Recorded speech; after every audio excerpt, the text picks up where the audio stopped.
All right, everybody, welcome in to episode 60. That's right, episode 60. Wow. This is episode 60 on January the 17th, 2023. We're almost already halfway through the first month of the new year. I'm Nicholas Hill, live here from Chattanooga, Tennessee, United States, as always. And joining me down in Americana, Sao Paulo, Brazil, is Gustavo Tomazeli, who has shaved off his beard. Gustavo, how are you doing? Yeah, I'm good. Representing Cowboy Nation. Dallas Cowboys always has been my second team in the NFL. I want to talk about what a game last night. Definitely go through the NFL playoffs game, state championships going strong in Brazil. Gonna definitely talk about the São Paulo State Championship games. A lot of things to cover. I mean, January. It's the bit like I feel like January and February kind of is not the busiest month, but it's the most defining month, especially for American sports, but also in terms of Brazilian sports as well as the season here starts. And I mean, let's start with the NFL playoffs, and let's start with the game that ended yesterday as the Dallas Cowboys finally win a playoff game on the road that hasn't happened since the 90s, as the Cowboys defeated 31-14 the Tampa Bay Buccaneers. And I even put the hashtag here: is Tom Brady done? I feel like I want to start with the Bucks perspective, because I feel like the Bucks went to this playoff riding high. At the second half of the regular season, Tom Brady was getting fired, getting records. I feel like his connection with Mike Evans was going strong. But none of this mattered yesterday. I feel like yesterday the offense was inept, especially in the first half. Yeah, you're right about that. They've had no chance against that defense. I mean, they got to give a credit to the Cowboys secondary, especially. They really smothered any opportunity that the Bucks had on offense to get anything going, and it was just really kind of puzzling to see just how just how one dimensional the Bucks were. If you were watching the Peyton and Eli stream, and I watched it the entire time, they pointed out halfway for the first quarter, the Bucks have given up on the run. They just can't do it because the Bucks, they were trying to run the ball, but they could only get 1-2 yards at a time, and the Bucks were like, okay, we can't run the ball today, and they just tried to throw it every single time. Tom Brady ended up with 66 pass attempts here in this game. That's not a winning formula. I mean, I remember 66 is still a higher number than Tom Brady's age. If you're throwing more times with Tom Brady than what his age actually is, it's not going to be a recipe for success. And for the Buccaneers, it just goes to show that when you don't have a dominant defense, when you don't have a dominant run game, like they kind of had back in 2020, because remember in 2020, when they won the Super Bowl, their defense won in that Super Bowl, and they were able to run the ball, and Brady didn't have to do everything. Brady had to do everything for the Buccaneers to win here, and that just didn't happen. And then you gotta also shout the Cowboys offense on their side. They were in control. Dak Prescott played awesome last night. He had the highest QBR of any quarterback in the playoffs. Because I went into last night with the thought of that Dak Prescott had a lot to prove here, because he had only won one playoff game. I didn't truly believe in him as a potential championship winning quarterback. But hey, if he puts more performances like that throughout this postseason, he's going to change that narrative. And, that was a huge step last night for him to get past that game. Because now, heading into this weekend against the 49ers, Cowboys are an underdog at San Francisco on Sunday afternoon. They are the underdog. They are the road team. But Dak Prescott now is playing with house money in San Francisco. And I feel like, yeah, Jerry Jones saw that contract worth it. He gave a lot of money to Dak Prescott for $160 million for a 4-year contract. That was probably. I don't know if I'd say that. I think he's got to see a ring. He's got to see a ring before it's no. I know definitely. I know. I'm trying to go through what Jerry Jones was thinking as he was watching this game on a VIP box on Tampa Bay Stadium. That he was like, "Hey, at least my $160 million quarterback got us to a road win on the playoffs. And that's why he was trying to just, I mean, he already made the investment, he already gave the money. So now he's going to say, hey, look, my investment gave me a road win on a playoff. And coming back to Tom Brady, this game remind me a lot of the Titans Patriots wild card NFL wild card game 2019-2020 season, where the Patriots were at home, but they couldn't move, they couldn't attack. The offense was also inept, and Tom Brady threw a pick six to end any hopes of the Patriots winning that game. Of course, the game this time practically was over by halftime. But do you see the similarities between that game that the Titans win over the Patriots to this game? Both games, Brady lost at home on a wild card weekend, and it feels it's a speculation because when Tom Brady lost that game, he left for Tampa Bay. Do you think now he's going to leave Tampa Bay? I feel like he's going to leave Tampa Bay. Oh yeah, I think definitely Tampa Bay is done now because I mean I think now you got to blow it up and rebuild. If you are the Buccaneers, I mean you put in all these trips with Brady and you won a Super Bowl, so it was successful. You pulled off you did basically what the Rams did. It was successful. Now it's time to rebuild and figure out who your next quarterback is going to be. They're going to draft someone this year, I think, to figure that out because I don't think Kyle Trask is your future if you're the Tampa Bay Buccaneers. As for Tom Brady, I really do implore him to really think about if he should come back. Because here's the thing, you're 45. Like, any hit at this point in your career could end it all. I mean, that's true for any quarterback, but especially when you're 45, man. Like, he's got kids. He's got a future to think about. He's got literally a full-on seat that is worn from him in the Fox studio. And I really think he should hang it up. Not that I think he's completely incapable of still being an NFL quarterback, but he's clearly not an elite NFL quarterback anymore. He's just okay. And I think for Tom Brady, I think being okay is not in his vocabulary. I mean, he's won 7 rings. He's always been one of the top quarterbacks in the league. And I really think it'd be wise for him to step away. But I understand that for someone like Tom Brady, for anyone in their possession has been at the top and they've been just elite for years and years and years, it's hard to walk away. And I completely understand that. I completely get that. And, I don't blame him if he wants to try to give it another go. But I also really question any NFL team that really thinks they can bring in Tom Brady now and win a championship. Yeah, I don't know. I feel like with now Tom Brady more than ever needs a team that can give him protection, a really good O line, one or two really good receivers. Because like when he went to Tampa Bay, he filled Tampa Bay with weapons that he pointed out. I want Leonard Fournette.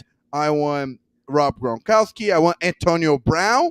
So he made picks that filled with weapons. All those weapons left. Then Tampa Bay got a defensive head coach.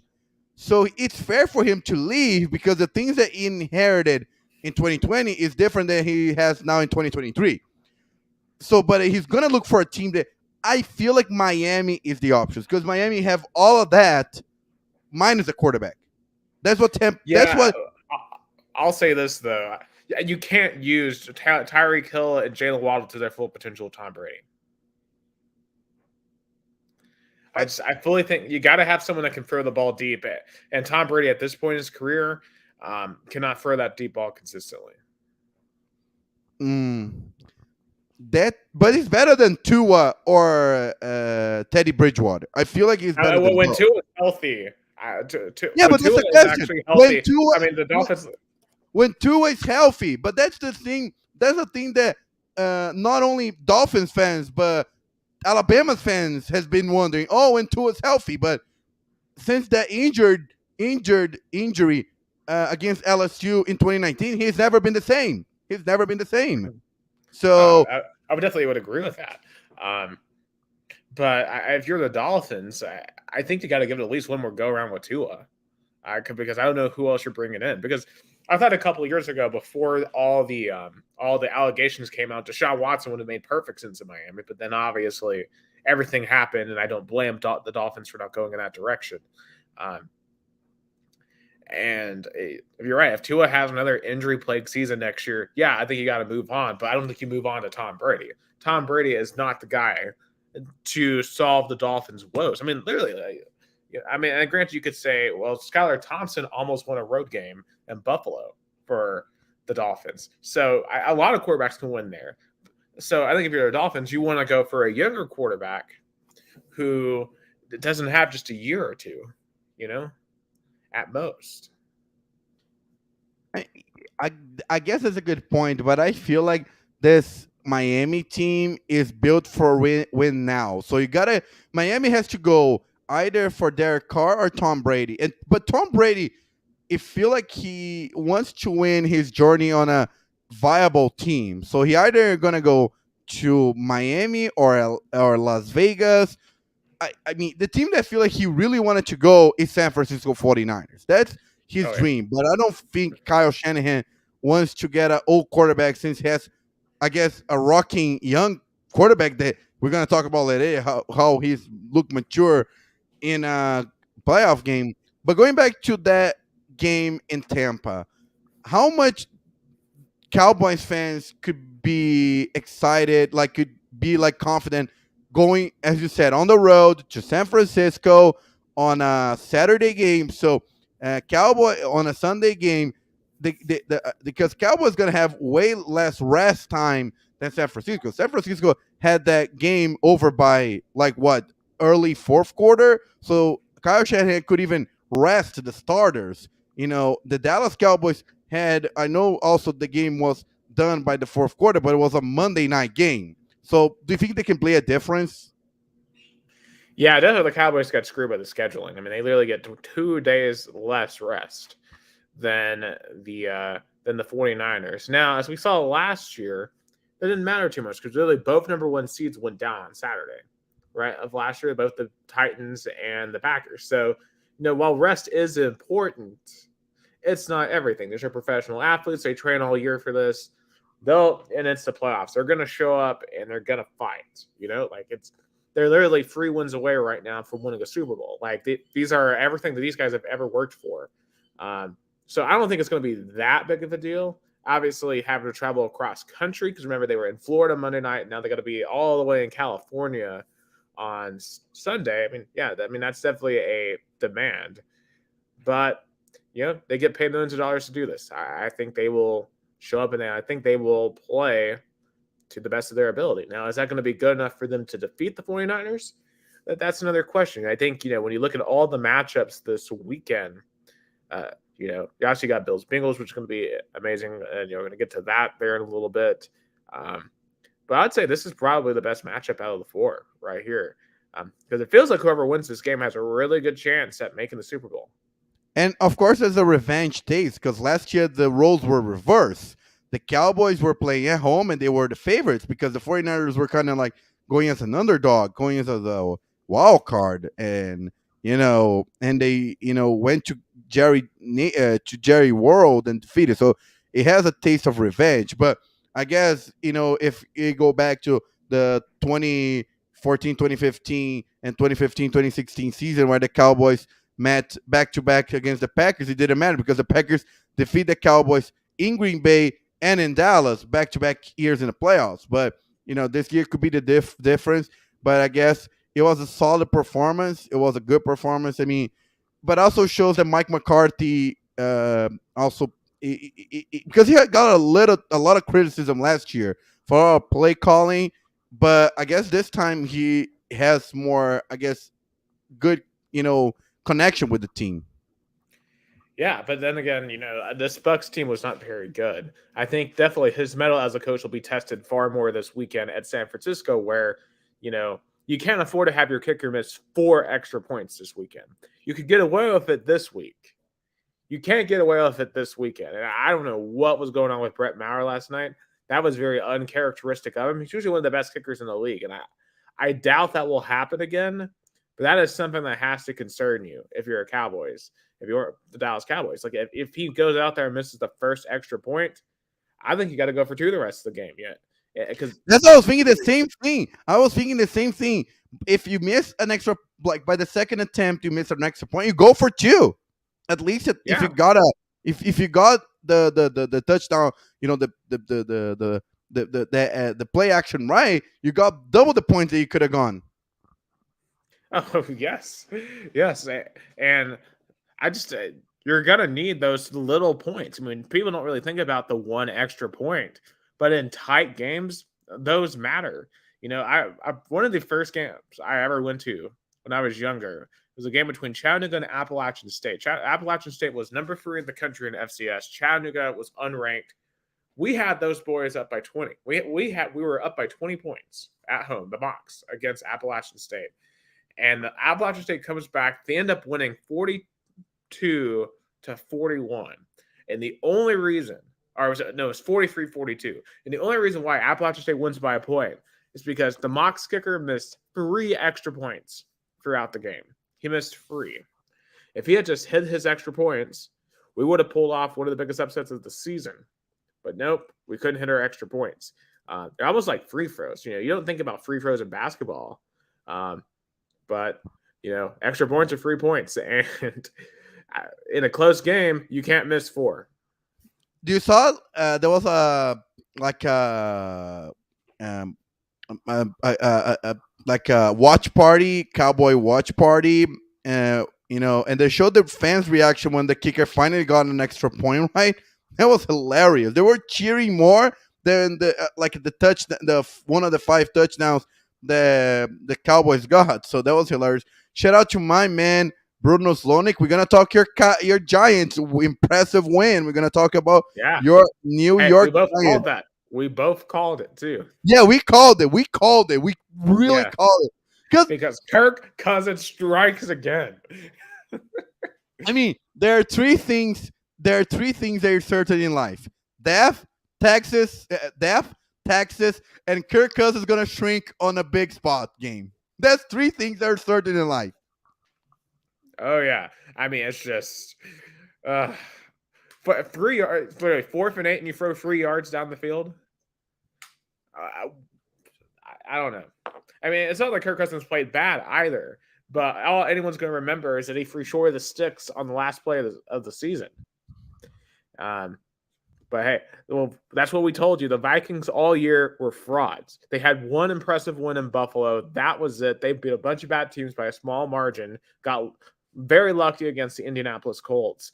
And then, they play a good team and they lose. And they benefited from a very lousy NFC North division where the Packers and Lions woke up kind of, got good in the second half of the season, and the Vikings played those teams good in the first half of the season, and the Bears were a disaster. So normally the Packers benefited on a lousy NFC North. Now was the Minnesota Vikings, but they also remind me that Pittsburgh Steelers 2021 season where they were undefeated until the week 12, but they went to the playoffs and had a really bad game against the Cleveland Browns.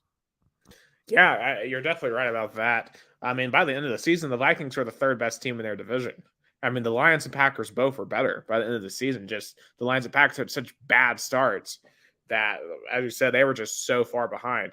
I mean, just the defense wasn't good. I mean, they made Daniel Jones look like the greatest Giants quarterback of all time on Sunday. Like, Daniel Jones was picking them apart. He was running. Like, I was so impressed with Daniel Jones and just his tenacity on Sunday. I don't know if he can really preserve himself if he ran that much all the time, but hey, it's the playoffs, right? Saquon Barkley, he looked really good. The Giants receiving core looked really good. I mean, I know Richie James had that really bad drop that could have come back to cost him, but it didn't. And the defense made plays when they needed to. And Brian Dable, I think that win should solidify him as coach of the year. I mean, taking the Giants. Well, then again, you could also argue Doug Peterson, I guess.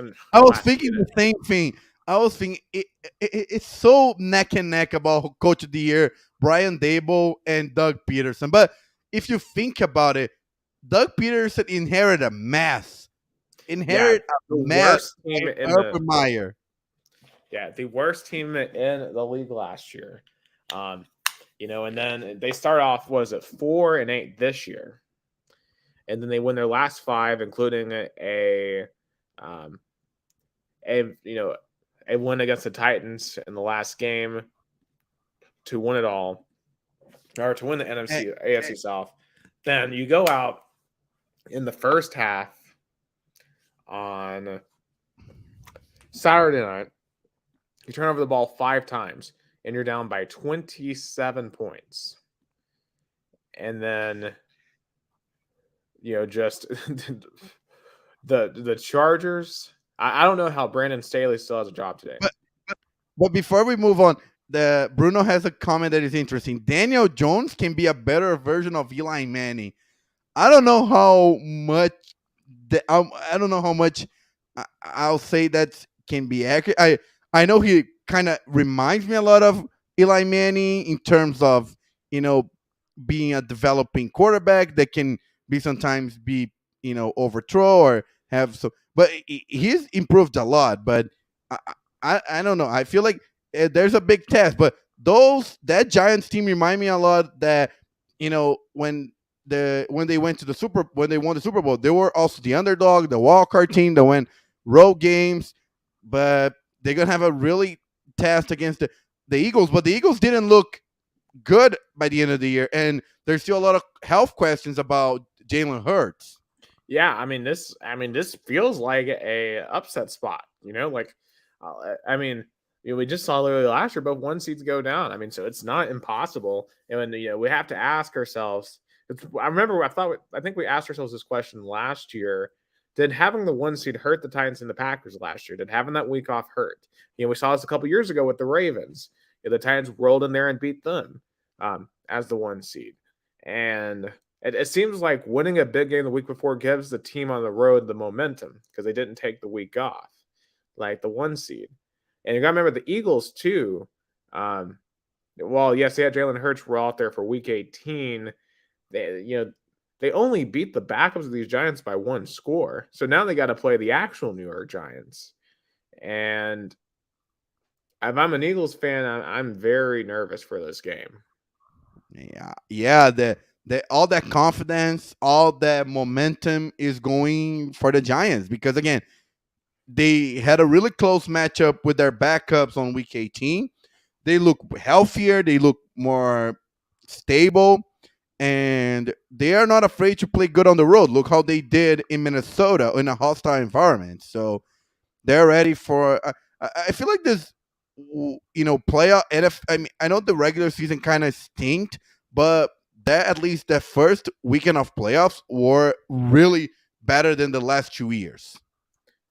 Oh yeah, like this first round was awesome, and I think the regular season picked up by the last month, but I feel like around September, October, November was kind of rough. Because I remember at one point we were talking about how all the primetime games sucked. That was just because a lot of your big names like the Steelers, the Packers, weren't very good this year. But fortunately, that has shifted, I think, a little bit, and at least the playoffs are off to a really good start. And one of those games that were really just insane was the Chargers Jaguars game. As I was alluding to earlier, the Jaguars blew a 27-0 lead. The Los Angeles Falcons went home. I see what you did. Los Angeles Falcons or the Atlanta Chargers. They're the same team. They always choke. You can always guarantee that the Chargers and the Falcons both are going to choke no matter what. And poor Justin Herbert, man, I don't know. I really do not know what to say. Now, they fired their OC, which I think is fair, but I wouldn't have blamed them for firing the entire coaching staff. There is no reason for losing that game. How can Brandon Staley still have a job? How? He's lost in so many games. And the Chargers, I feel like they're wasting Justin Herbert's talent. Yes. Especially having a rookie contract because definitely he's going to get paid, but I don't know if he's going to be in LA. Yeah, remember, this is the reason why, Eli Manning demanded a trade when he knew that he was going to get drafted to the Giants because of the Chargers. Because I do not want to go to San Diego. I do not want to deal with that. And his hunch was right. He went to New York and won 2 Super Bowls. He would not have done that in San Diego. Just he would. Philip Rivers. Yeah, I was gonna say, look at if Philip Rivers could swap places with Eli Manning, I think he might would have he might have got 2 Super Bowls. I feel like. Oh yeah, I think he would have as well. Because I think Rivers was a better quarterback. Just Rivers had worse coaching, worse management, just a horrible owner. And Dean Spanos, look what he did to the city of San Diego. And that whole negotiation. The San Diegoans are probably laughing their butts off. I mean, San Diego is on a really good high because the Padres had a really good postseason in baseball. I mean, I know they got knocked out by the Philadelphia Phillies on the NLCS, but they still had an amazing season without Fernando Tatis, so they had a good ride. And now they see their former NFL team blew a 27-point lead in the playoffs. So San Diego right now is like in a really good, in a high mode. Oh yeah, it's a great season. San Diego State, I believe, had a decent season. I know their basketball team's doing pretty well, and man, Sakai Ziegler's on fire finally. But anyway, sorry, off comment on the Vols there. But on the other side of this, Trevor Lawrence has arrived. I mean, the first half very bad, lots of turnovers, just looked all out of sorts. The moment looked too big. But man, he came out there second half, 18-22, 3 touchdowns, over 200 yards passing, leads a game-winning drive.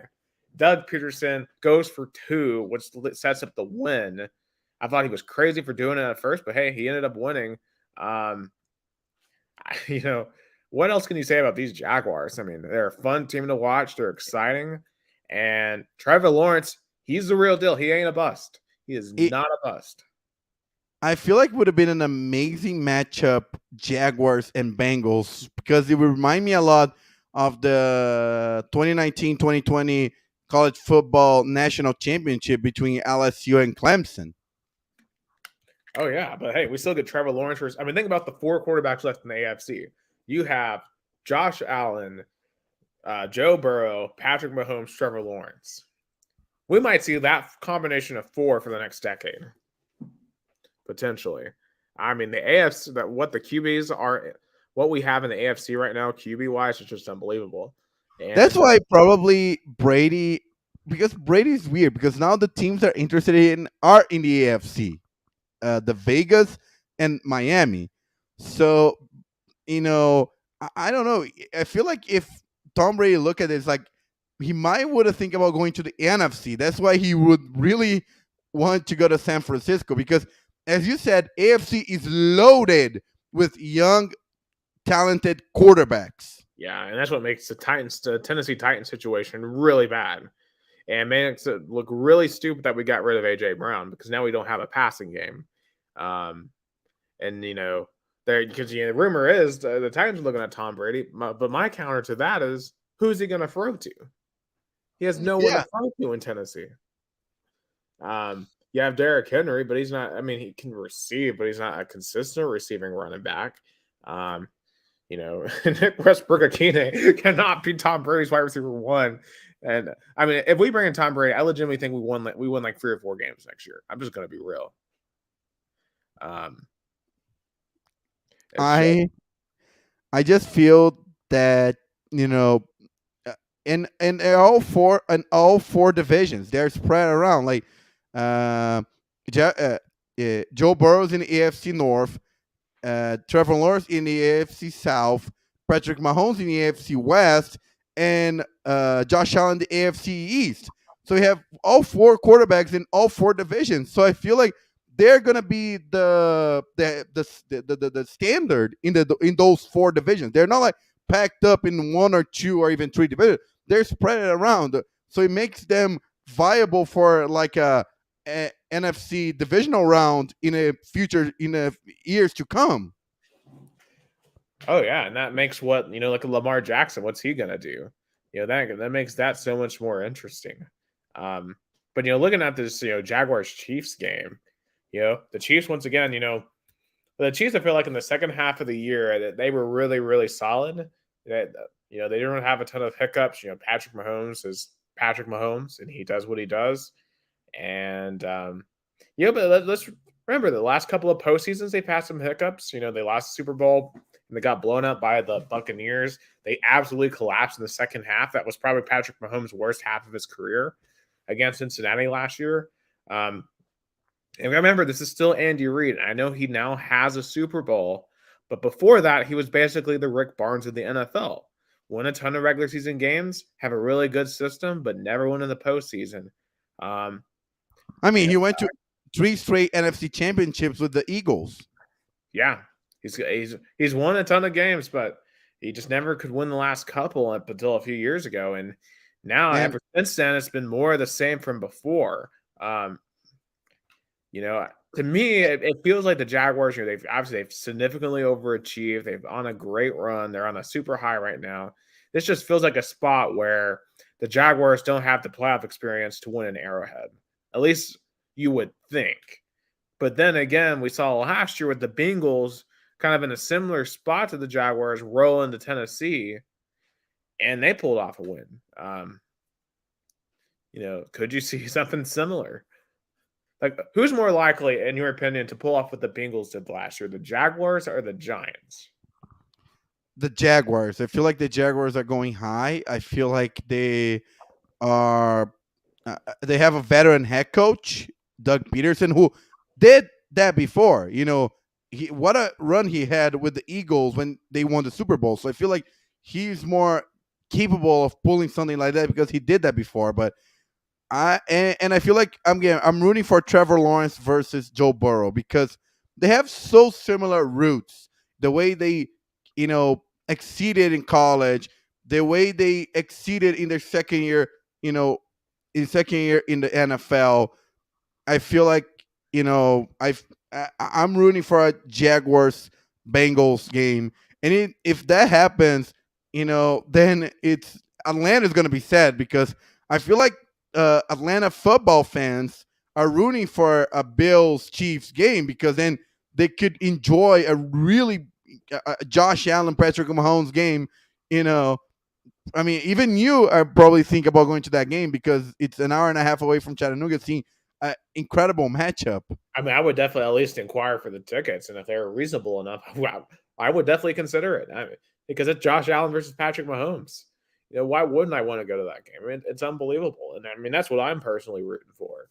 But in terms of it happening, on the other side with the Bills, they were shaky Sunday. They got very fortunate. I don't know if you saw the TikTok. It's like the Rick and Morty a bit where it's like from the episode where they're gonna go for this portal in and out in 20 minutes. And easy peasy, and then they go through just absolute hell inside the portal, and then they come back, they're just exhausted, they're crying, and then Rick's like, we could have literally died in there. We were so lucky. I had no control of that situation whatsoever. Perfect analogy for what the Bills went through on Sunday. They were turning over the ball. Skylar Thompson looked really good up until he had to run a 2-minute drill. And of course, Tyreek Hill and Jalen Waddle were operating like they would. And it just really, really makes you kind of sad because the Miami Dolphins just could have had a healthy Tua or just a really good quarterback otherwise. That may have been a Super Bowl team this year, especially on the offensive side, but they didn't have it. And, you do have to first question Mike McDaniel. What in the world was going on with the play calling? Was that on him? Was that on the quarterback? There were multiple times in that game where they didn't get a playoff. They were just standing around looking confused. And that cost them at the end. They had a 4th and 1 where it's obvious, run a QB sneak. They had like 3 minutes left. And they couldn't get a play call in on 4th and 1. And they ended up back up to 4th and 6 and they couldn't get it. Just really weird. And, just the Bills won just because they were less mistake prone. But they were super fortunate that a rookie was on that other side and not Tua or any other top tier quarterback. And if they play like that on Sunday, they're going to lose. Yeah, and it just shows how Miami can be. I mean, Mike McDaniel's probably really wondering what he's going to do in his offseason in terms of quarterback. Because if he could match up like that against Buffalo with a third string quarterback, imagine what he can do with a like a true starter. That's the thing. Like Dolphins, front office, management, and even fans be wondering all off season about it. But but the Buffalo Bills survived. They are in the divisional round. So let's recap the four matchups in the divisional round. So on Saturday, we're gonna have at 6:30 p.m. Eastern time. No, 4:30 p.m. Eastern time, 6:30 p.m. Brazil time. The Kansas City Chiefs versus the Jacksonville Jaguars in the Arrowhead. I mean, I feel it's gonna be an upset. Give me Jacksonville Jaguars. As I said before, I feel like Trevor Lawrence is going on really high. I feel like he's ready to win multiple back-to-back playoff games on the. I know it's gonna be on the road right now, but give me give me Jacksonville Jaguars. Nothing surprises me. I would be pretty surprised though if Jacksonville won this game. I just don't know if they're ready for this particular environment. Arrowhead's going to be rocking because they know this is probably going to be their only playoff game unless Cincinnati wins next week, and or Cincinnati wins Sunday. So I know they're going to show up. They're going to show out. I think Patrick Mahomes is going to light it up. And I don't think, unlike the Chargers, I don't think they're going to collapse that same way. I trust him enough to win this game at least. I think it's kind of like it might end up being like that Browns Chiefs game from a couple years ago. It may end up being pretty close, but I do like the Chiefs. So you have the Chiefs. I have the Jags. And just to recap, last year I won because we we both picked the Seahawks, so we both wrong. We both picked the Giants, so we got right. We both picked the Jaguars, I believe. That's correct. So we both got it right. Both picked Bills. We both picked Bengals, but I picked the Cowboys and you picked the Bucks. Yep, I didn't believe in the Cowboys. Did not believe in the Cowboys. I don't know if I still believe in them.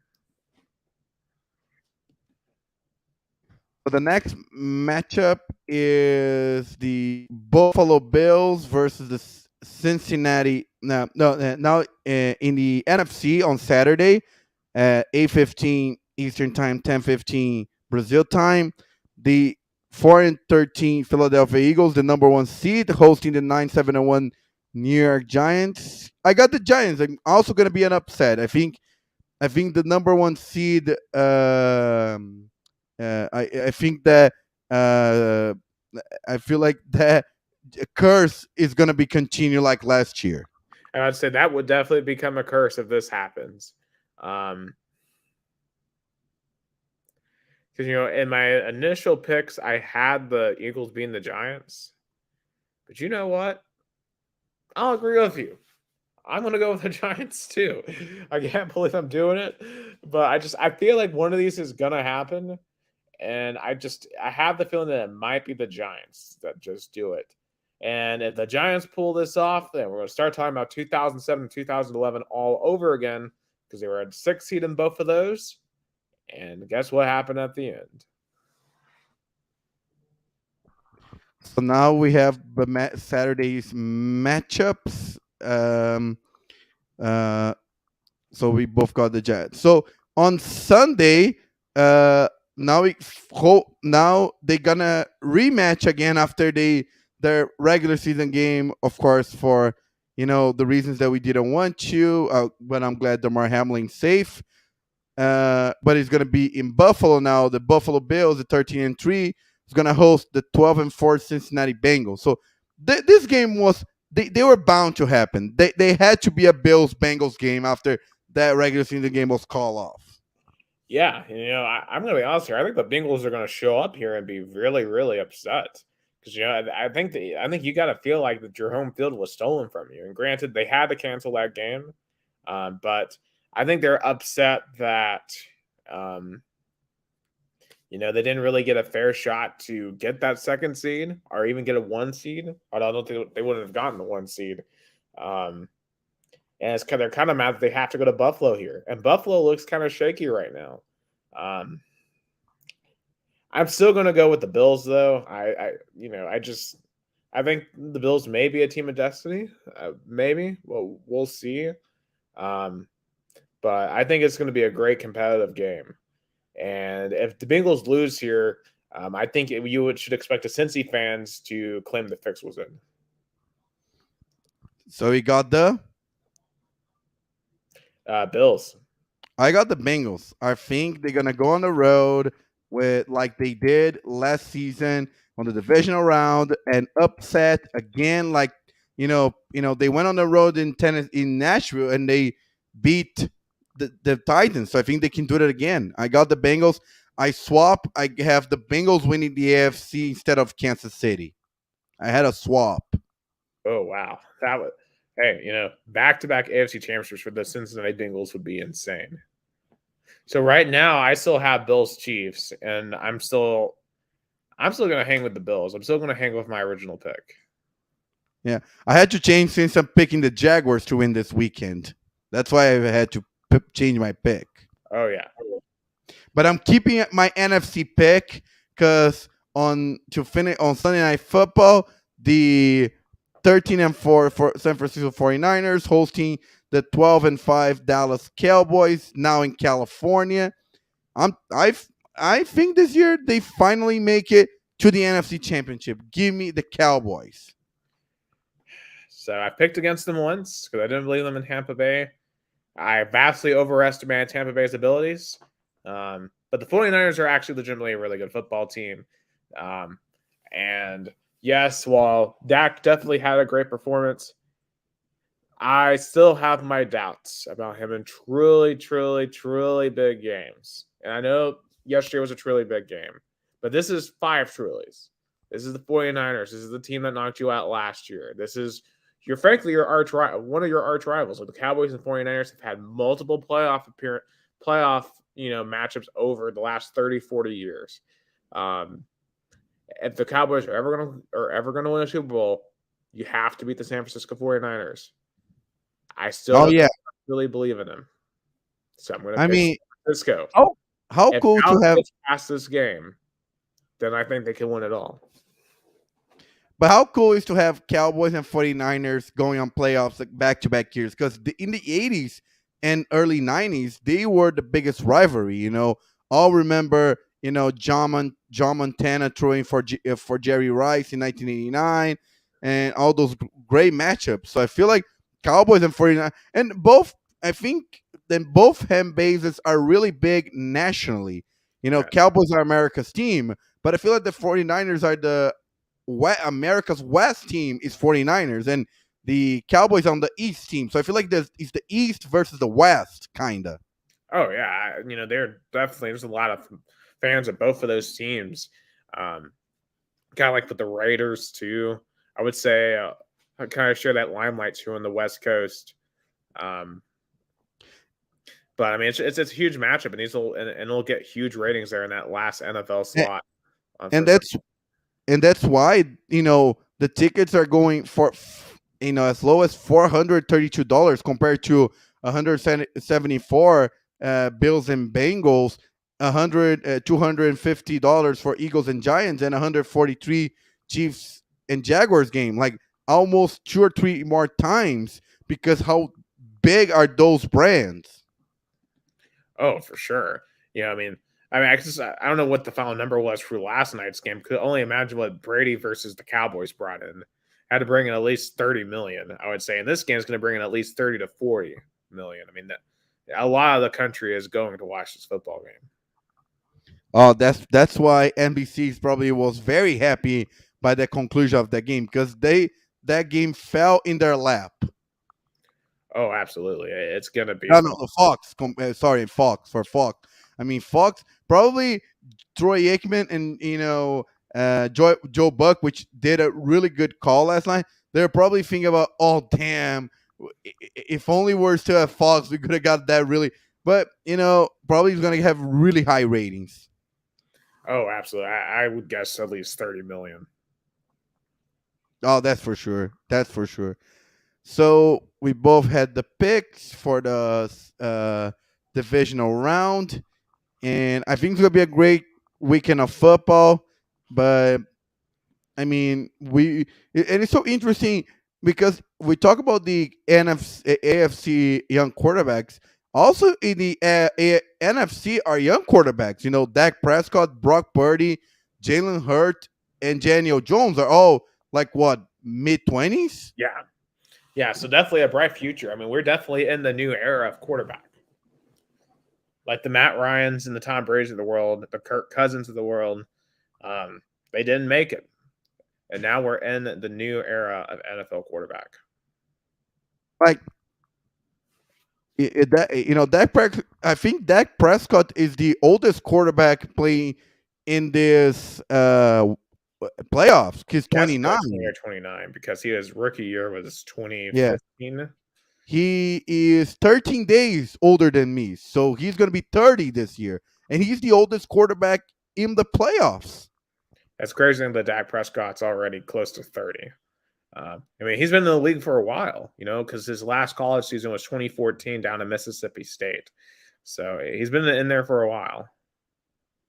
I mean, he was drafted in 2015 and he only started for the Cowboys because Tony Romo got injured. And he Yeah. had a magical, first rookie season, 13-3. Got defeated in the divisional round for the Packers on the last second field goal. I think that's another great chance that I think that's the greatest chance that the Cowboys have for going to the NFC Championship since that game that I just mentioned. Oh, I would definitely agree with that.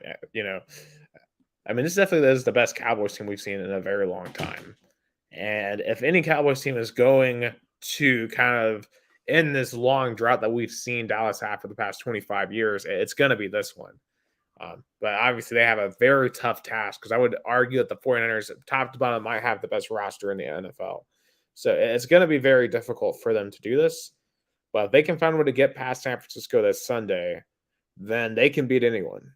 And they can beat anyone. But it's going to take a great game plan, or a great execution, and you can't miss 4 extra points, like I said earlier, and expect to win this football game.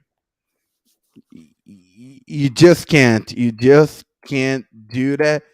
I would say though, if the Cowboys could got Chase McGrath, he probably would have missed those field goals because he got to kick the hardest field goal ever right in. Yeah. Yeah, I mean, there's very few field goals that matter more than the one that he had to kick in back in October. So, yeah, they might want to draft Chase McGrath next year. Yeah, campaign. Cowboys draft Chase McGrath. The Titans need to draft Chase McGrath. Well, desperately. I guess the market for Chase McGrath is interesting. Cowboys, Titans. Heck, here's the thing: I want Hendon Hooker, Jalen Hyatt, and Chase McGrath all in the Titans. I just want the 2022 Vols offense, 2022 Vols offense on the Titans. I mean, why not hire?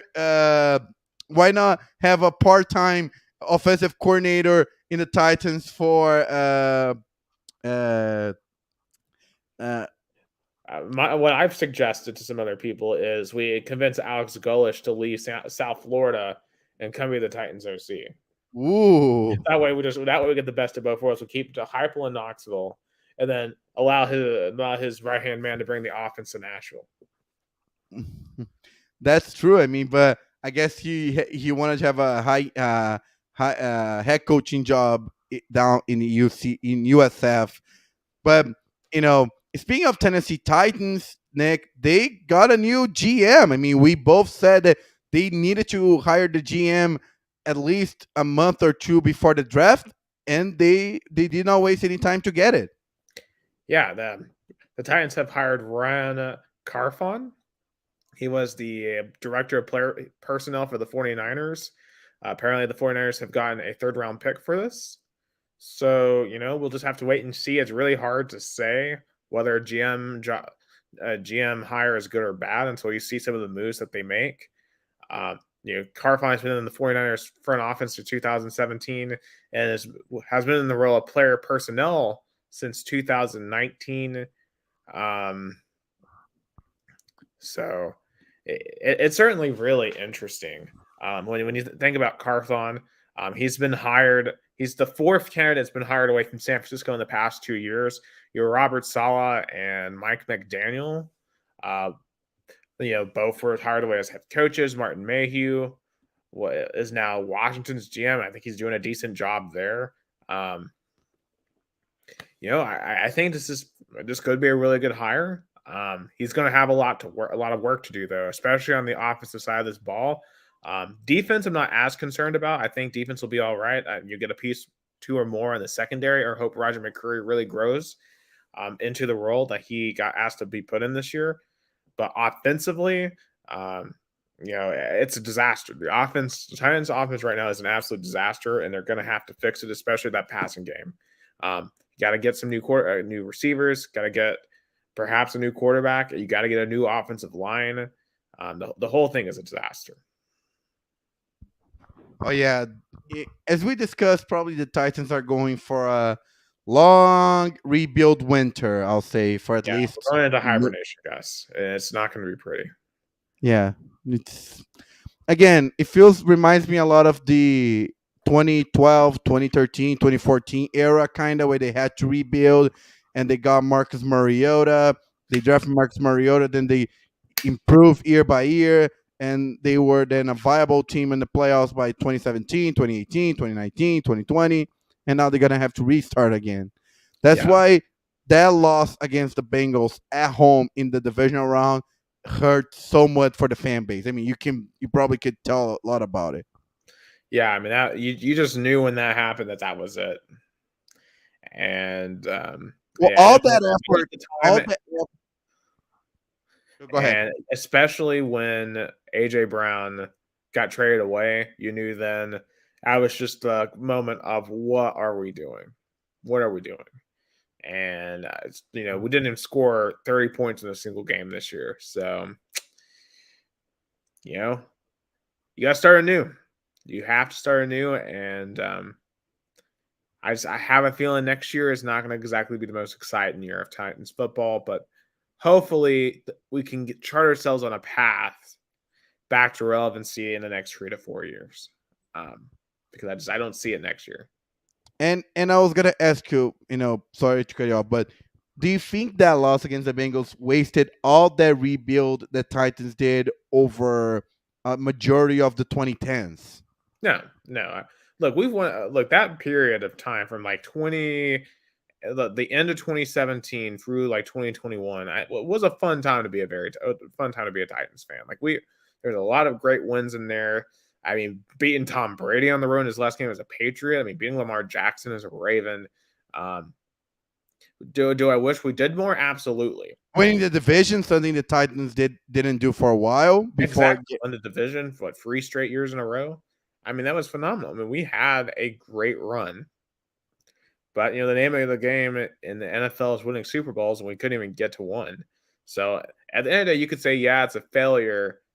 But you do have to put it in perspective that the Titans, for the majority of my childhood, were just not very good. I mean, we had one great year in 2008, and otherwise, it was pretty bad. So, I'm not upset with it. Especially considering that coincided with a terrible time for the Tennessee Vols in football. So the Titans kind of got me through that. So I always will be thankful for them winning a lot through that time period. And giving me something to look forward to on Sundays. Yeah, especially in the balls are good again, and hopefully that's consistent. So that will help the Titans being bad.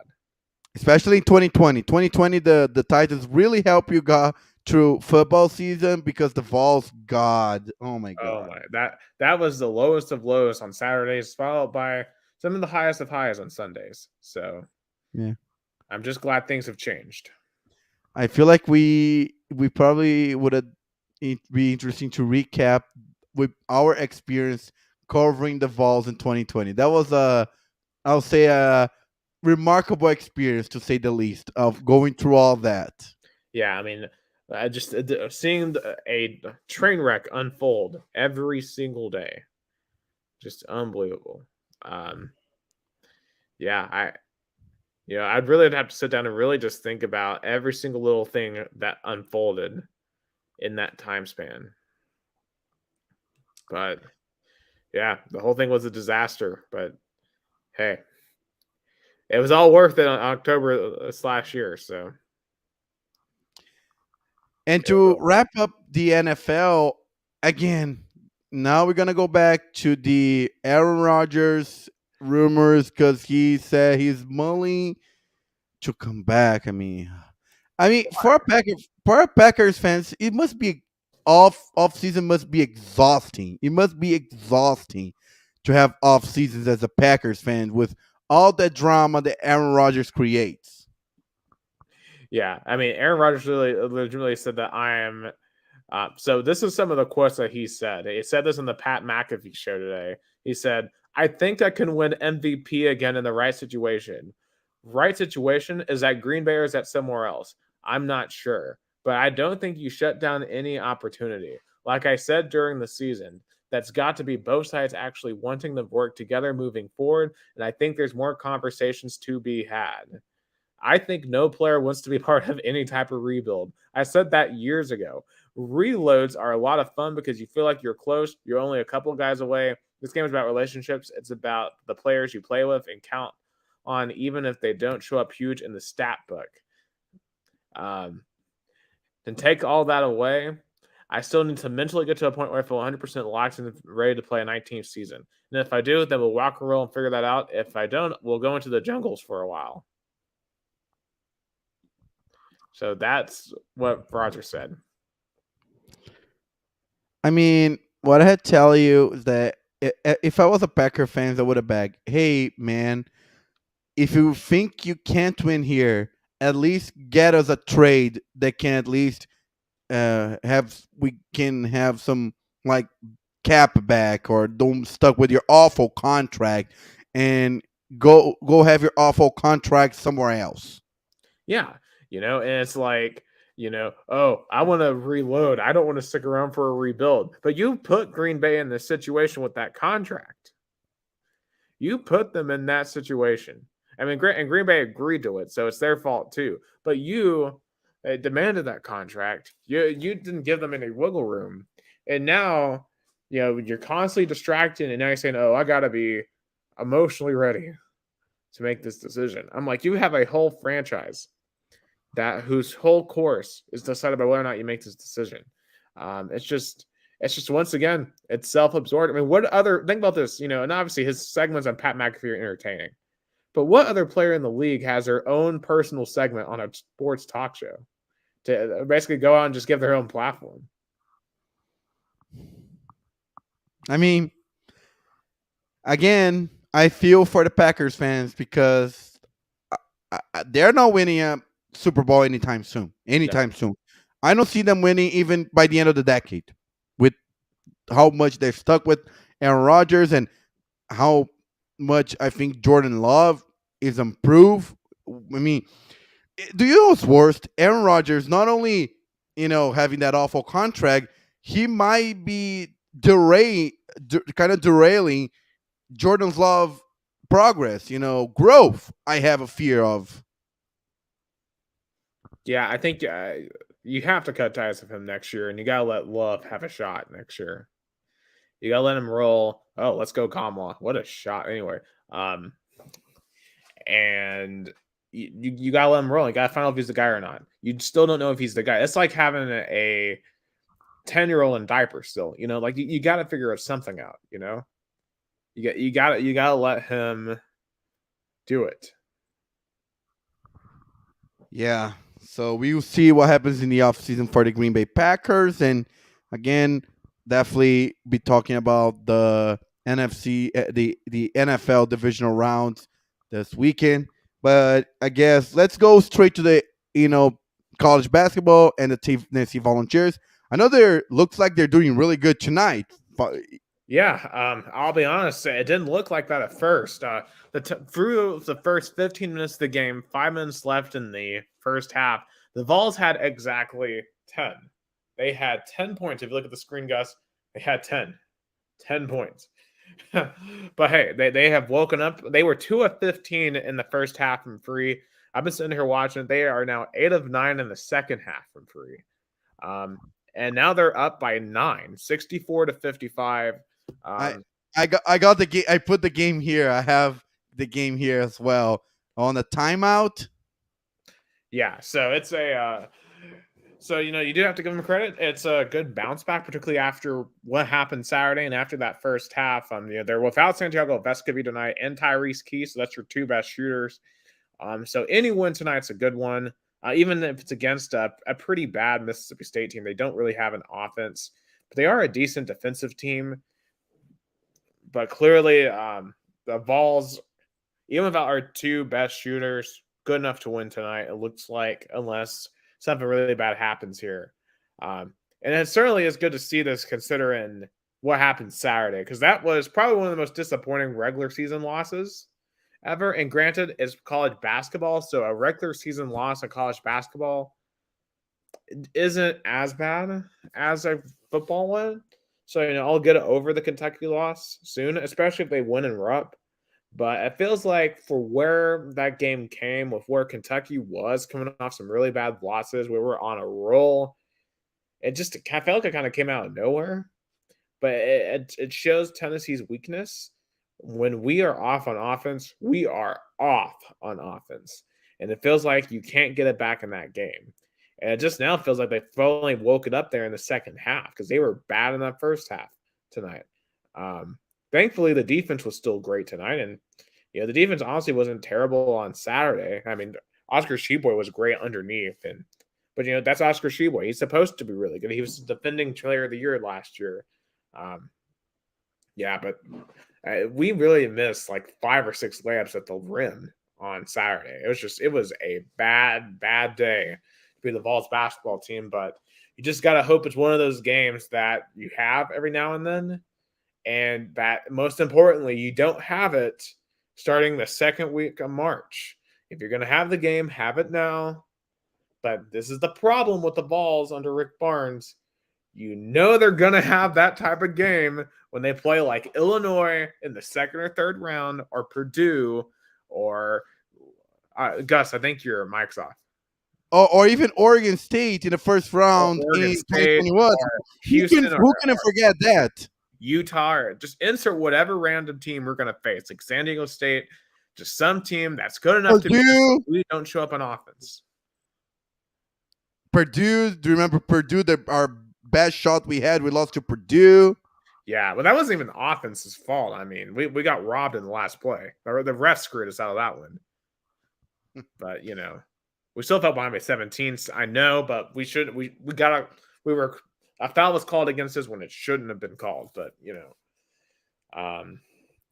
but still, very concerning, because this feels like this should be one of the best chances that Tennessee has, especially with the defense that this team has.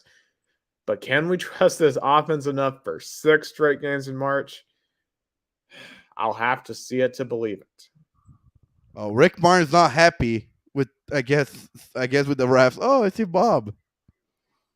Yeah, I was listening to Bob on the way home. So, I think he's better at basketball than he is football. So, but hey, as long as we don't blow it here, we'll be able to get out of there with a win and get ready for LSU on Saturday. But, I still will say that was disappointing in Kentucky. For them, that's a huge win for Kentucky. That big win for their sales. And we'll see if they can kind of work their way back in as a tournament team. What in the world are we? Okay, good job. We were playing. That was 10-second backcourt, bro. Terrible. I have here at 2 minutes and 2 seconds. I'm at 2:18. Fine. I love how I'm in Brazil and I'm ahead of you. Okay, now I'm at 2:02. I think I was just behind. Oh. But anyway, 64-56, 2 minutes and 2 seconds into the second half.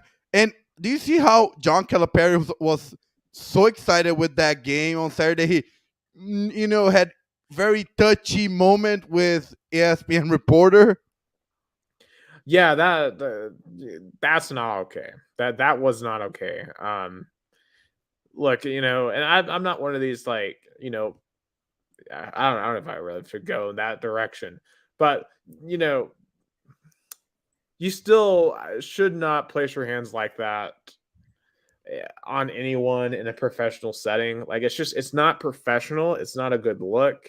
Um, and I could see how for some people that would be extremely off-putting. You shouldn't do that. I mean, I don't think he meant anything bad by that. No, That was just really he weird. was probably kind of feeling the game. He was excited and probably, I think was the row. Oh my god, I forgot her first name. Holly. Holly. I think he was just getting. He was excited, and then she asked a question that got him touched. That moment, but still, like you still is a really top basketball head coach, and a lot of people look up at you, and it's kind of makes it awkward for somebody working as like as a sideline reporter to be kind of not only if she was even if I was on that moment, I was gonna feel kind of awkward, because an But interview. I doubt he would have reached for us like that, though. I mean, that's Yeah, yeah, I'm giving the benefit of the doubt. That's what I'm trying to do. yeah. I just, especially when it's a woman on the other side, you just don't do that. Like I But just probably that game saved his job at least for the end of the season, I'll say. But as a Kentucky fan, even as was watching SEC shorts today, Kentucky fans, they were, in football, they were had an average season. I know they had a really bad loss in the bowl game. But as a Kentucky basketball fan, you got to feel for so much disappointment and bad basketball for so many years for John Calipari. I mean, I wonder when enough is enough. Yeah, I think a lot of it, is based off what happens the rest of this year. Now, they have wind in their sails again. So how do they propel themselves? They have a game tonight against Georgia here that's just starting. Got to win that game. Got to win the games you're supposed to win. You can't have any more South Carolinas. If they do that, maybe they could pull off one more big win somewhere else.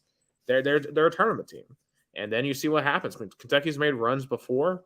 They have the talent to do so clearly. I shouldn't have come on here and said that we're going to just beat them by 30 points, no problem. So, I personally was just really confident before that match. And I don't necessarily apologize for it, but it is what it is. I had a feeling something was coming. It reminded me a lot of that 2021 game. I think Jason was covering. I remember I was traveling, and Tennessee was going on a really high note, and they lost to Kentucky. I Yeah. believe. No, I think I was at the Kentucky game. What games did I cover in 21? Because I covered a lot of the early ones, and I covered Missouri. I covered Kentucky because I feel like I covered no SEC wins at home.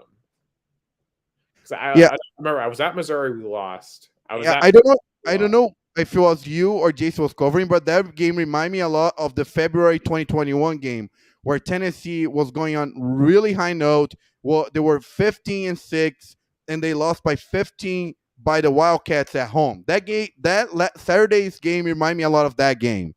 That team had Pons, Folky, Keon Johnson, Jason Springer, Santi. And And they 2 years. didn't have an offense, so, like, which made that infuriating. Man, that year was just miserable because remember that was the COVID year, so you didn't have full arenas. Um, you had to wear a mask inside, and it just I don't know, it didn't feel like Tennessee basketball at all that year. Yeah, and again, they lost in the first round to Oregon State. How can they top it off in the more than that? But I mean, LSU has always been a tough team for Tennessee. I remember when we both covered back in 2020, 2021, LSU always gave hard time for Rick Barnes. So Yeah, but they no longer have Will Wade, and it's a much different era now. They're nowhere near as good as they were. So Tennessee comes out and plays their air game, they should win. But as we've seen, they're very susceptible to having an off night. So good thing is tonight, hopefully they've found their mojo again. And hopefully that carries over to Baton Rouge as we're now at 38 seconds left and the Vols are at the free throw line. They're up 9, so they should win this one. So we keep you guys updated by the end of this Tennessee Mississippi State game down in Starksville. Some sad notes in terms of athletes in the SEC, right, Nick? Let's start with the Alabama basketball player incident. Yeah, so I believe he's a guard was a guard for the Alabama Crimson Tide, Darius Miles. Um, what's crazy about this situation is literally he was ruled out for the rest of the season on Saturday. He had an ankle injury, and then on Sunday it comes out that he got arrested for murdering a 23-year-old woman on the Strip in Tuscaloosa. Her name was um, Jamia Harris, 23 years old. So sad that her life was taken away with her at the age of 23. Apparently, it happened at 1:45 a.m. Central Time in Tuscaloosa, and he is being charged with capital murder. I mean, just a horrible situation. Got immediately kicked off the team, of course. And I mean, if he isn't in prison for the rest of his life, he'll be very fortunate. He'll be fortunate if he doesn't face a death penalty in Alabama. I mean, that's just you don't get away with murder, especially in a state like Alabama. And obviously, we'll have to see if he gets convicted in a court of law. Everyone's innocent until proven guilty, but this is apparently they have it on camera. He's 6'9", and it's hard to get away with stuff at 6'9", and it's just unfortunate. Of course, I crack on Alabama all the time, but I mean, this is no laughing matter. And I feel bad for his teammates because I know there was a rumor at one point that a lot of his teammates were with him, but I think that was debunked. I'm reading here that the young woman that was killed left behind a 5-year-old son, which is just horrible. That kid's gonna have to grow up without a mom. And I feel bad for his other teammates because that literally was one of their brothers that went out there and committed such a heinous act. And obviously it's not as important. I mean, it's not as important necessarily as the family and that kid that just lost their loved one. But I mean, these guys too, they just lost one of their teammates. One of these guys they thought they could trust. And not that the basketball is important, but how does this affect them moving forward? Because I mean, that's such just an insane situation for any team to move forward from. I know, right? It definitely makes probably, and Alabama was having a good basketball season. They were having a solid season, but that can have an impact. And Tennessee got the win. Tennessee, the Volunteers, got the win, and Kentucky's losing by 5 to Georgia at home. Yeah, wouldn't that be something if they went out and lost to Georgia the day after, the game right after they beat Tennessee? And of course, we have to kind of segue into what is probably the most tragic. I mean, obviously the Bama situation is tragic, but this Georgia situation is just as tragic. Devon Willock, he was a lineman for the University of Georgia. And unfortunately, he was killed alongside a staff recruiter, Chandler LaCroix, for the University of Georgia. This was just after they celebrate the national title on Saturday night. They crash and they pass away. Just extremely tragic. He played in every single game this year. And, I don't know if you saw this on Twitter, Gus, but literally, there was a young Georgia fan, who spent the day with Devon Willock, and his father tweeted out a massive thank you to Devon, and he tweeted back at them, and it's kind of one of the last things he ever did. Just and honestly, I don't know what caused the crash. I don't know if they've released details of that investigation yet, but I can only imagine what that's like for his family's friends in that football team. They were just on the highest of highs for the last week. They just won their second straight national title. They were celebrating the entire week. Stetson Bennett was out serving people at Raising Canes. And then, they had their parade on Saturday, and now they got to bury one of their brothers now that they've just won a title with. And that is so cruel, and that is so unfair. It reminds you sometimes life is not fair. And it reminds us that, no matter how old we are, we have to live life to the fullest because you never know when it's over. I mean, both of these people, both LaCroix and Willock, were both in their early 20s. Um, I'm in my early 20s, and it's scary to think about that. I have all these plans for the future, and one bad thing could end it. I know that's why I think about it a lot because like it reminds me a lot of the situation that happened to a soccer player here in Brazil. His name is he's Denner. He was a now standing young soccer talent that got killed in a car crash, and Portuguesa and Vasco fans, he was a young star for Portuguesa. He transferred to Vasco, and Vasco fans wonder if he did not got killed in the car crash, what could have been his career. So again, my thoughts and prayers for the family, for the Georgia player, definitely it's a tragic situation. Probably, you know, is going to give a lot of motivation for the Georgia football, coming forward because they're going to play for their brother who, gave it all for the team to win the natty, and unfortunately, live was took it as you said so unfairly on a car crash. So that Absolutely definitely put right. Thoughts life. prayers are with him and the entire Georgia football family. Uh, To absolutely. finalize American sports, NBA is still mid-season. I know the Celtics are going on a 7-game winning streak, and but I mean the Lakers. How disappointing is the Lakers? Because they are number 13th in the West, only up by only ahead of the Rockets and the Spurs. But do you still think they can sneak in, or LeBron's going to miss the playoffs again? And how frustrating for LeBron James to miss the playoffs again. Well, they still have time. They're only a game and a half back of the Trailblazers, and the Timberwolves and the Jazz. So I mean, there's still a lot of time left. But and then they are 6-4 in their last 10. So the Suns have fallen apart. They're 1-9 in their last 10. So I think they're in a better spot than them. I think they're in a better spot than Portland. So they can definitely get themselves back in there. Um, but the only problem is you got to be more consistent, and they're just not very consistent right now. Another interesting thing that happened in the NFL was the San Antonio Spurs versus Golden State Warriors game that happened last Friday. That set the NBA attendance record with 68,323 fans against the Warriors as they made a comeback for the Alamo Dome, their original dome. Because there's the San Antonio Spurs celebrating their 50 anniversary season, so they returned their former home dome.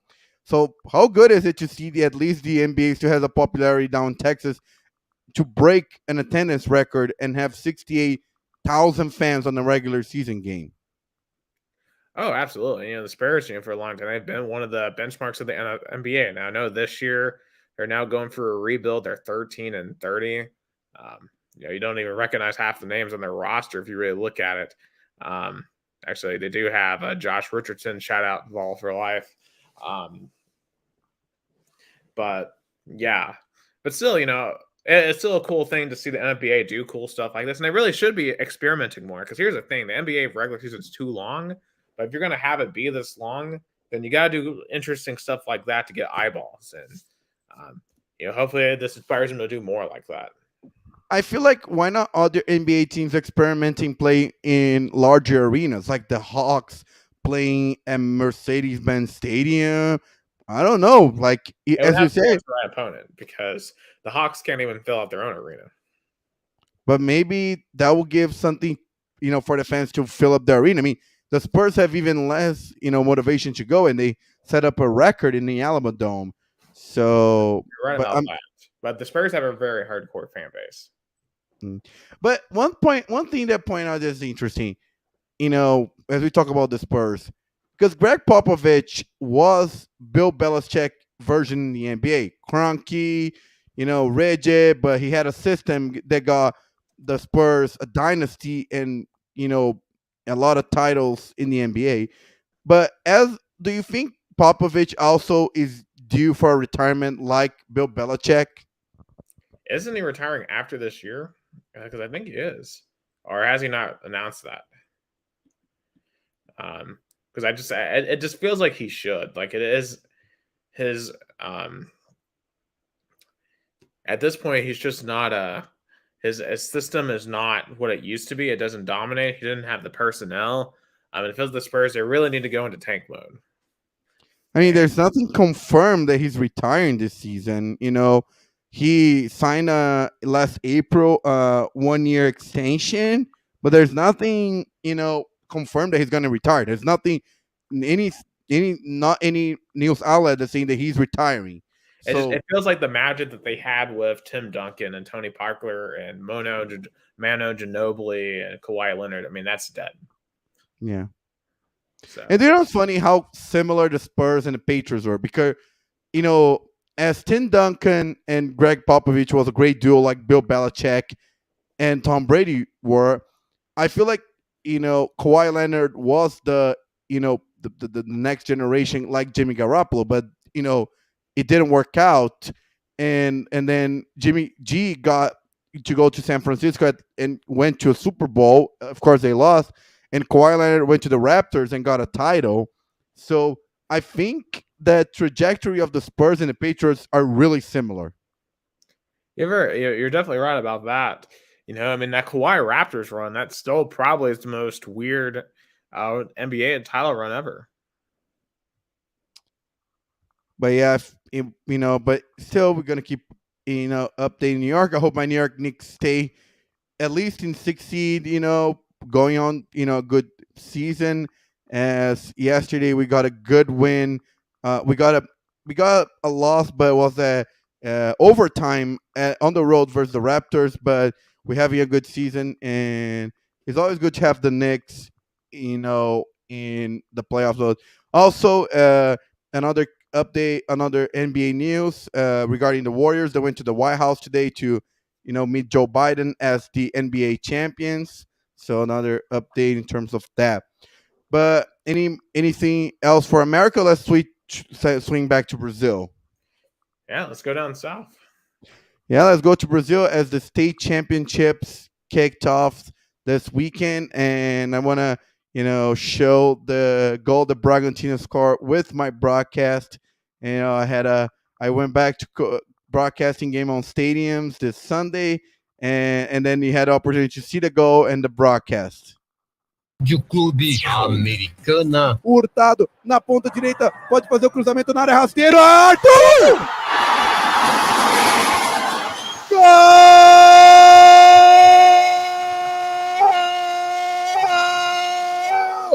Do Massa Bruta do Bragantino!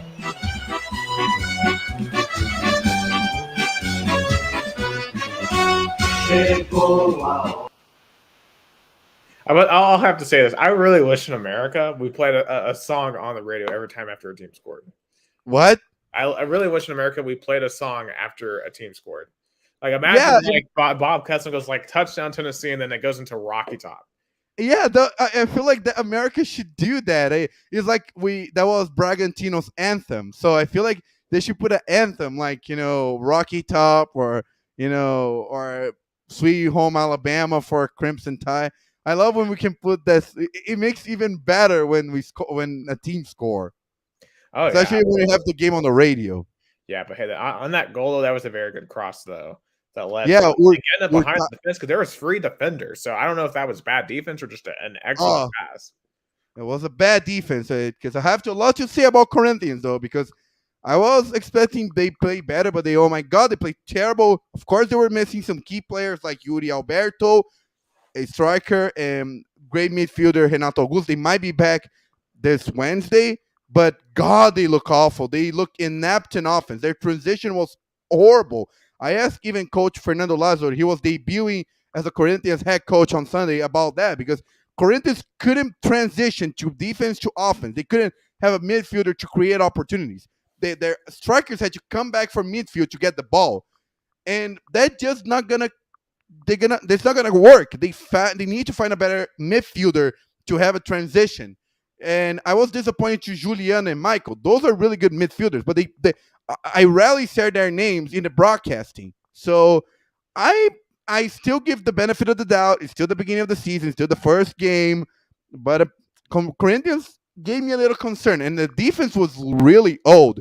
37-year-old Fabio Santos, 32-year-old Fagner, 36-year-old Gil, 35-year-old Balbuena, What's high going on with the 30s. academy?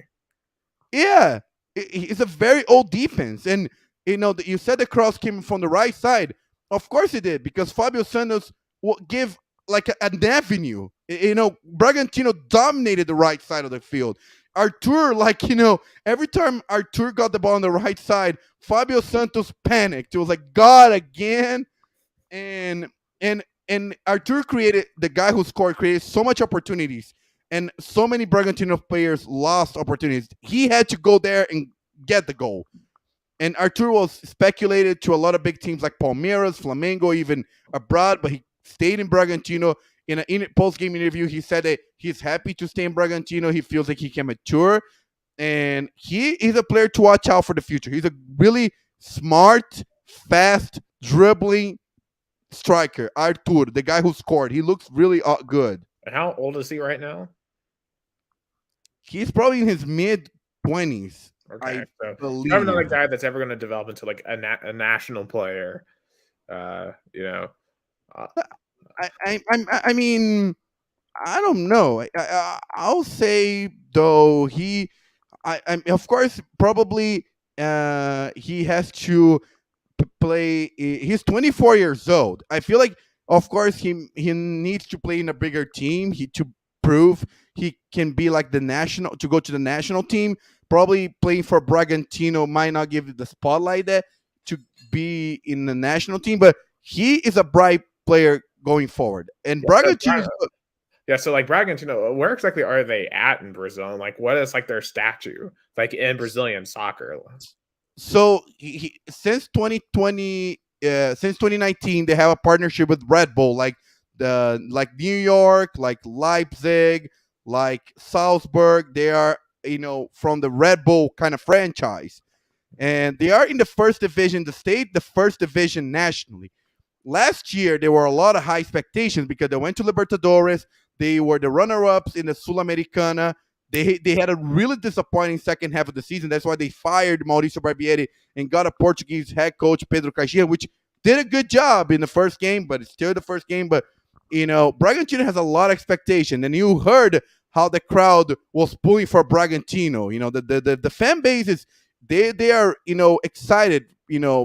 Of course they were angry that the team could have achieved more last year, but I mean they draw a hard bargain to sell players, since they had Red Bull as their sponsor. They don't not necessarily hungry for money. They can drive up the bargain when they have a young talent like Artur. They don't need to sell right away to get a buck. That's very interesting. I mean, they sound like because from what I understand, they're not a historic power. They're not Santos. They're not, Moscow. They're not one of the top teams. But it's like one of these teams that effectively can be an upstart, and maybe can they challenge Flamengo? Can they challenge? A lot of journalists here says they maybe 5 years down the road they can be in that group. I don't know if they have because they're in a small town. Bragança Paulista is a small town. I believe they are. Is it close to south to anywhere? Like Bragança Paulista is smallest than Americana. So they're in a really small market. That's their issue. Americana is basically Chattanooga, from what I understand. Chattanooga, Knoxville, basically. Yeah, Americana right now has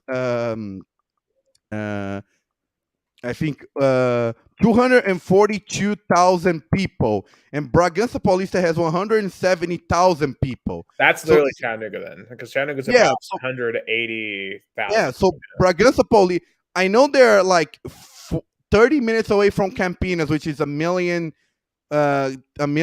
people town, and they're like an hour 20 minutes away from Sao Paulo. So they're halfway between Campinas and Sao Paulo. So they're in a good area, but still, I don't know if they have the market to create like interest, or even I don't know, like have play attract free agent players to come play for Bragantino, to compete with Flamengo, Palmeiras, Corinthians, Vasco, to be that powerhouse. Yeah, because I'm guessing like in terms of markets, that works way differently in Brazil. Because here, like you have the Chattanooga market, you have Northwest Georgia, Southeast Tennessee, Knoxville's like East Central Tennessee.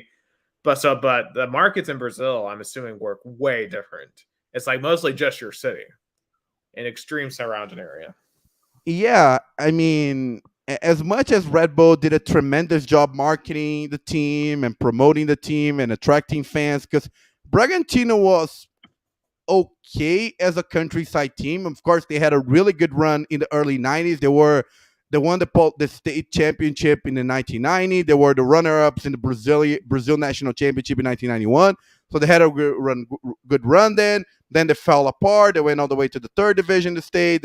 They disappeared in the national stage. Then they came back in 2007 to the third division in the National League, the first division state-wise. They came back to the second division, but they were kind of like that. First division in the state of Sao Paulo, second division nationally, kind of, back and forth. But then Red Bull bought Bragantino for 40 million reais, and then everything changed. Now I believe they're going to stay in the first division nationally, in the first division state for a long time.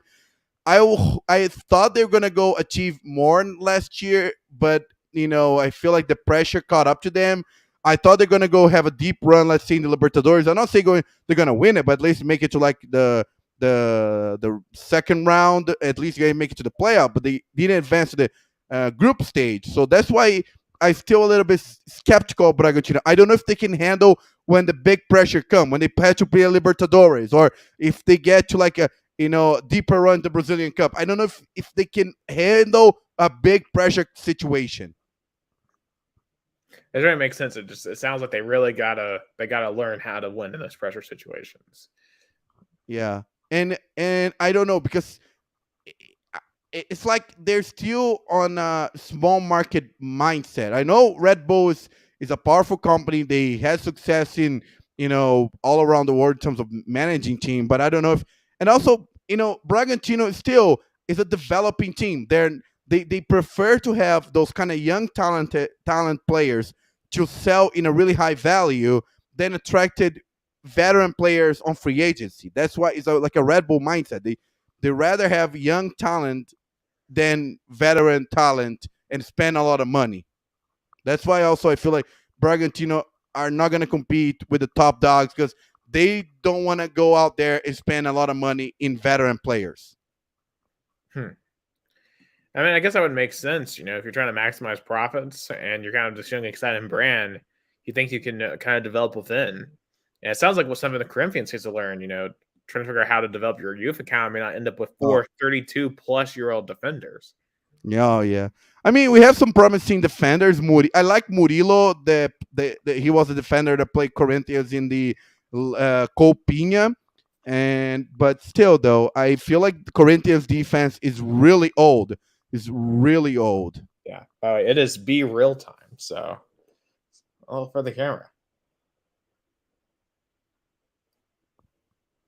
I don't know if you're on Be Real, but I need to download Be Real. I forgot about that. A friend of mine showed me. So yes. Corinthians lost. Sao Paulo, even though they draw 45,000 fans on their home opener in the state championship versus Ituano, they had a 0-0. They got a lot of fans disappointed. I mean, even a lot of Sao Paulo pundits and people who are fans or covering them, they know Sao Paulo is gonna be not a very kind of high achieving team. They got rid of a lot of veteran players like Patrick, Igor Gomes, Reinaldo, another one missing, Patrick, Igor Gomes, Reinaldo, and a fourth one, Nico. So they got rid of a lot of veteran players, and they only brought like Wellington Rato from Atlético Goianiense, Alan Franco from Atlanta United. So they got some young talent from Brazil and even US, but they didn't got any veteran players. They didn't got any like big name but it fits with Rogério Ceni style because Rogério Ceni loves to coach young, unproven, talented because he wants to players that play with hungry, that have a lot to prove. Rogério Ceni doesn't know how to deal with veteran players. It's been now established, and he wants to keep at São Paulo because he wants to prove that he can win with his alma mater, the team he's been he was an idol. He was an idol as a as a São Paulo goalkeeper. I mean, he scored 100+ goals as a São Paulo goalkeeper. He won FIFA Club World Championship, Libertadores, Brazil National Championship, State Championship, you name it. He won a lot of titles over a 20+ decade career, but he still needs to be. He still want to prove he can be a successful Sao Paulo head coach now, because he knows that times are not good for Sao Paulo right now in terms of money. Sao Paulo has a lot of debt because of like really best way, like really terrible spending in the free market. I mean, São Paulo is still paying Daniel Alves salary, even though Daniel Alves is not a São Paulo player since 2021. They're on that former Tennessee payment plan. Yeah, São Paulo has a Tennessee payment plan. Yeah, São Paulo has a Tennessee football payment plan. Like, we joke that Daniel Alves has the best retirement plan ever. Every month, either what happens is like $500,000, $500,000 reais come to his bank account. Hey, you can't get it any better than that. I don't know what that is in American dollars, but that,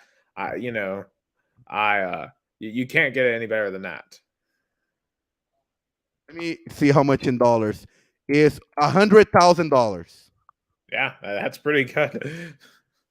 That's more I'm making a year per month. So Yeah, so Daniel Alves making that while playing in Mexico, and he's in payment 14, and he has more 46 payments.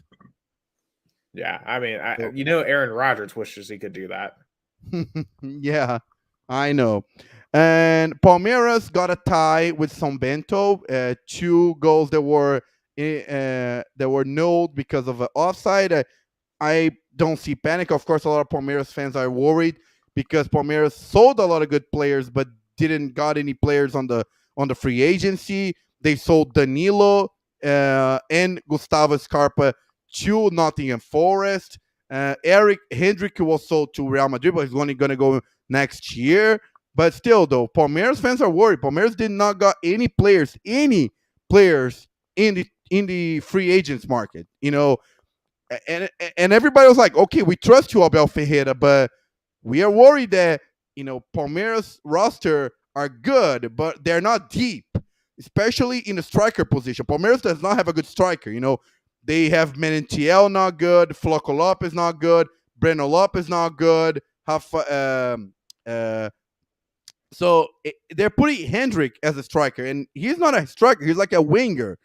But I won't be worried for now. I think they'll be fine for the state championship. But when it comes deeper into May and June, when Libertadores really got in the playoffs, Libertadores, I don't know if this roster can handle. Yeah, you got to have a striker. I mean, there's a big difference between striker and a winger, and it feels like they're like for a while, like Argentina back in the day. I felt like they were trying to do that with Messi a little bit, and they were trying to. And Ronaldo at times were trying to do that in Portugal, and those two guys aren't built for striker; they're wingers, and there's just such a big difference.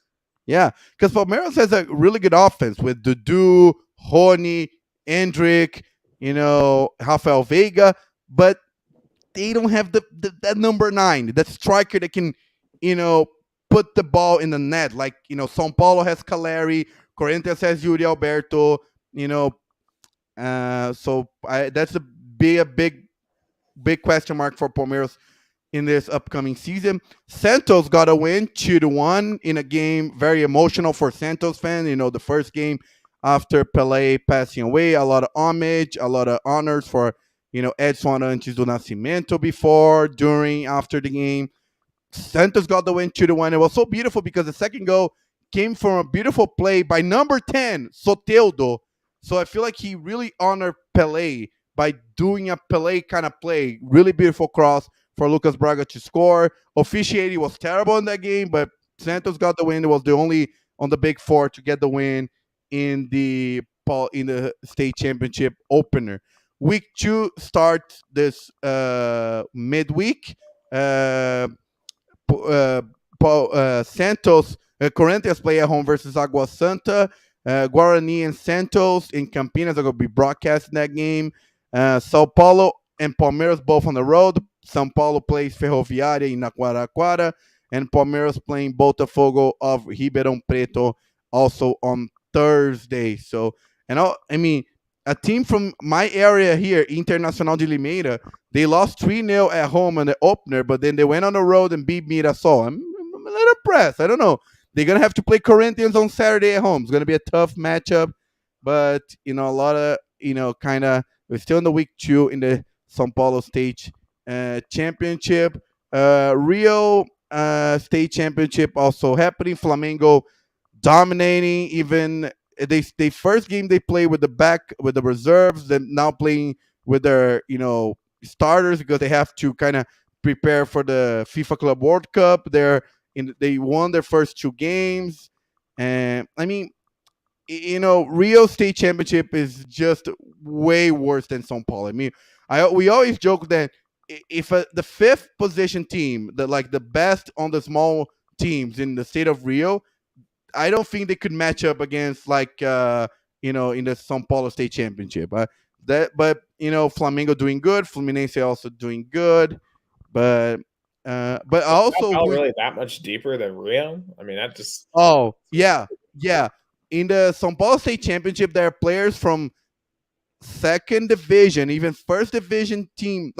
There are players that play in the nationals, the first and second division nationally, who come in January, February, March to play here in the state of São Paulo for teams that don't even have a division nationally, but they want to play here in São Paulo State Championship because that's the hardest state championship. That's the state championship that has the most spotlight. They have the more organized. Like São Paulo State Championship is far better than the other 26 state championships. That's it's very interesting, because I understand why they'd be way ahead of most, but even Rio, I mean, that's crazy, because I know some of the ones, especially up in the far north, or out in the Amazon, wouldn't be competitive, but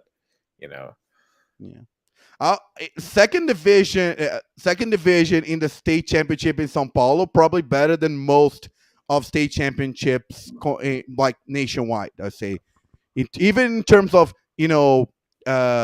pay in salary roster. I say this there's even players who play in the second division nationally last season who are playing now in the second division in the state here in Sao Paulo. Who would you say has the worst state championship?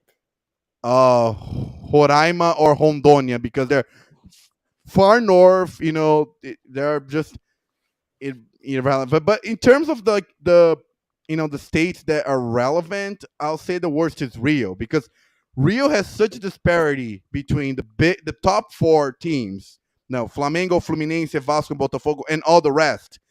Sao Paulo is not like that. Look what how tough was for Corinthians to play Bragantino. How tough was Palmeiras and São Paulo playing at home, tied scoreless with São Bento and Ituano.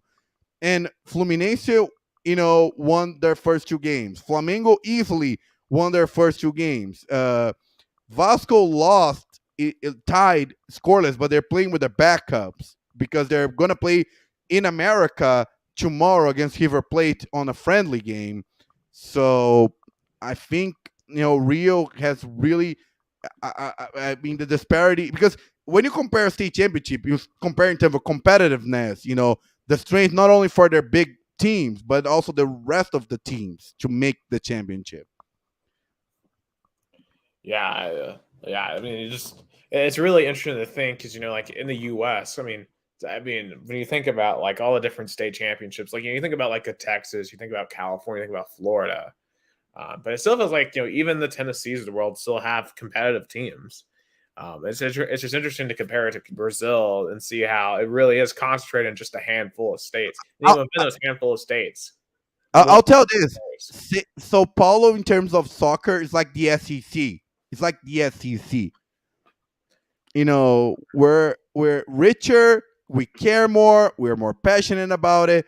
Of course, we still have Flamengo that we can say is kind of like can be a Clemson, a really powerhouse, outside of that. But if you look at it, like Palmeiras, Corinthians, dominating the Brazilian championship for the last few years, winning. São Paulo had a really good run in the last decade. Santos, with Pelé and Neymar. So and also we had Guarani here from Campinas was the only team outside of capital to win a national championship in 1978. So you see how strong São Paulo State is in terms of soccer, and their state championship kind of proves that. Yeah, it's very interesting to get that, to really try to understand that from an outside perspective.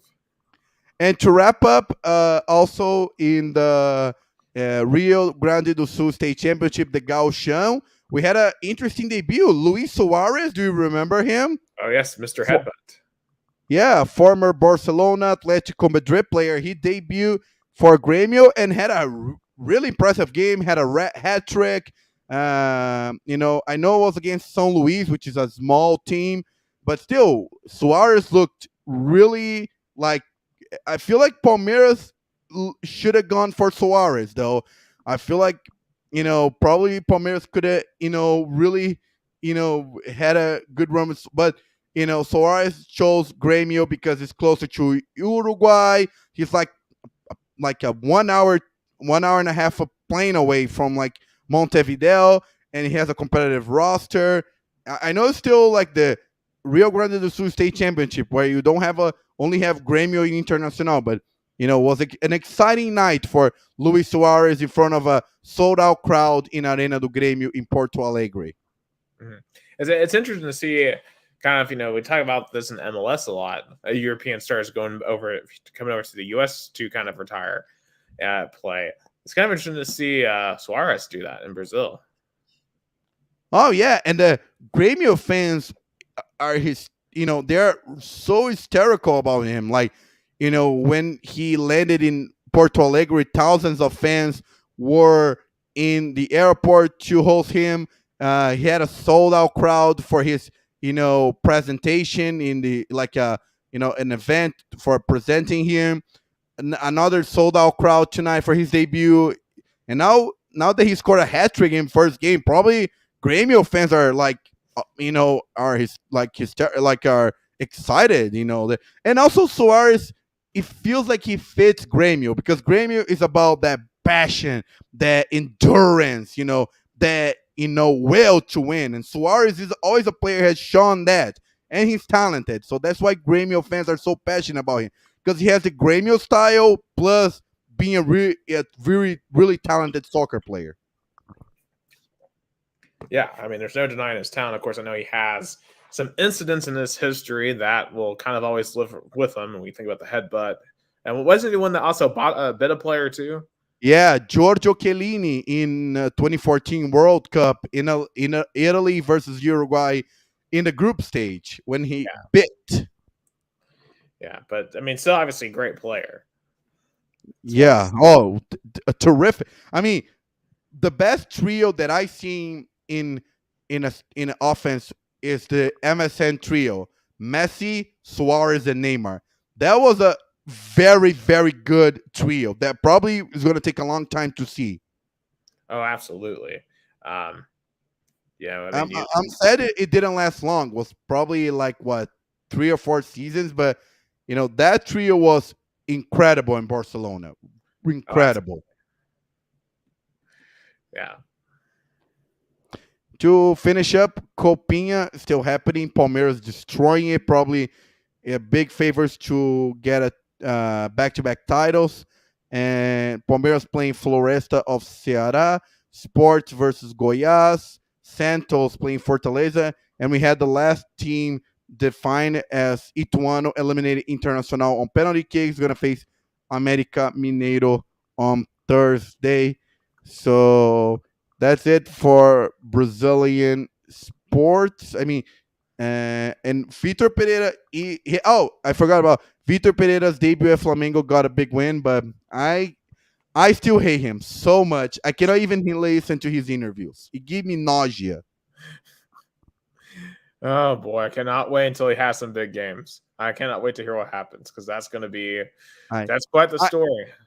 I would be so mad if he, get a red card in the game before he has to come to Corinthians Stadium. I want him to face Corinthians fans. I want to see him going back to Itaquera. Yeah. I mean that will have to be a must. That's a must watch. That is must see TV. That's it for episode 60 of the Two Countries, Two Americas All Sports Live podcast. Yes. For Gustavo Tomazeli down in Americana, Sao Paulo, Brazil, I'm Nicholas Hill, live in Chattanooga, Tennessee, the United States. In the next episode, obviously, we're going to react to the divisional round, get you ready for the conference championships. Man, we are getting close to the big game. As well, react to more college basketball, more Brazilian soccer, and whatever else happens in the world of sports. For Gus, I am Nick. This has been Two Countries, Two Americas, All Sports. Goodbye. Heated like a sauna, penetrating through your body armor.